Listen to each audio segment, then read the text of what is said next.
আকাশটা মেঘ মেঘ বৃষ্টি বৃষ্টি পড়ছে, হঠাৎ মনে হলো একটু কি বানানো যায়। তখন হঠাৎ বাড়িতে বাঁধাকপি ছিল, সেটা দেখুন কুচি কুচি করে কেটে নিয়েছি। এখন বানাবো আমি বাঁধাকপির পকোড়া। তার জন্য বাঁধাকপিটা সরু সরু করে কেটে নিয়েছি, কাটাটা অন্য একদিন দেখাবো। আর নিয়েছি কাঁচা লঙ্কা কুচিয়ে নেব, পেঁয়াজ কুচিয়ে নিয়েছি, একটু কালো জিরে লাগবে, নুন হলুদ অল্প একটু মিষ্টি দিয়েছি, আর লাগছে আমার সুজি, কর্নফ্লাওয়ার আর ময়দা, জল আর তেল তো লাগছেই। আমি কড়াইতে তেলটা গরম হতে দিই, দিয়ে এটা দিয়ে সবগুলো দিয়ে ব্যাটারটা আমি তৈরি করব। তেলটা গরম হতে সময় লাগবে, তাই তেলটা আমি গরম হতে দিয়ে দিই। চটজলদি খাবার খেতেও ভালো লাগে। তেলটা গরম হতে থাক, তার মধ্যে আমি বাঁধাকপিটা মেখে নেব। দিলাম নুন আন্দাজ মতন, দিলাম হলুদ প্রয়োজন মতো, অল্প একটু চিনি, চিনিটা জাস্ট স্বাদের জন্য দিলাম। আর দেবো ওই পেঁয়াজ কুচানোগুলো, দেবো কাঁচা লঙ্কা কুচিয়ে দেবো কয়েকটা।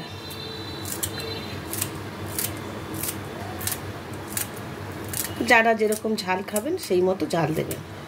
আমরা একটু ঝাল বেশি খাই, সব সময় সব রান্নাতেই বলি আমরা ঝাল বেশি খাই, তার জন্য একটু বেশি করে দিয়ে দিলাম কাঁচা লঙ্কা কুচানো। এখন দেবো আমি ময়দা 2 চামচ, কর্নফ্লাওয়ার 2 চামচ, সুজি 2 চামচ দিয়ে এটাকে আমি ভালো করে মেখে নেব। জল লাগবে।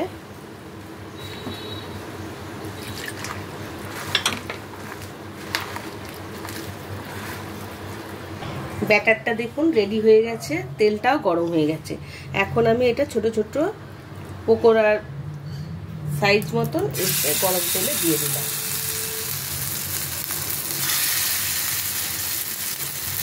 যারা বাঁধাকপি খান না তারাও এইভাবে করে খেয়ে দেখবেন, খুব টেস্টি লাগে।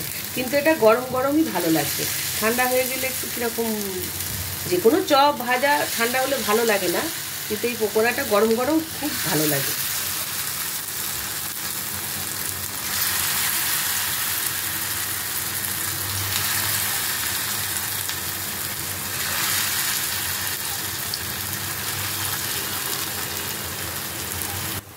একদিকটা হয়ে গেছে, এখন আমি উল্টে দেবো পাকোড়াগুলো।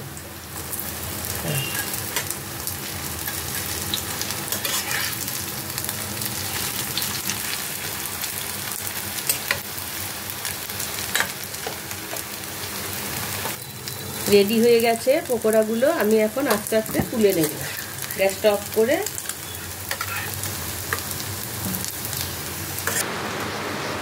রেডি হয়ে গেছে বাঁধাকপির পকোড়া। বৃষ্টি পড়ছে, মেঘ ডাকছে, তার মধ্যে গরম গরম পকোড়া সসের সাথে দারুণ দারুণ লাগবে।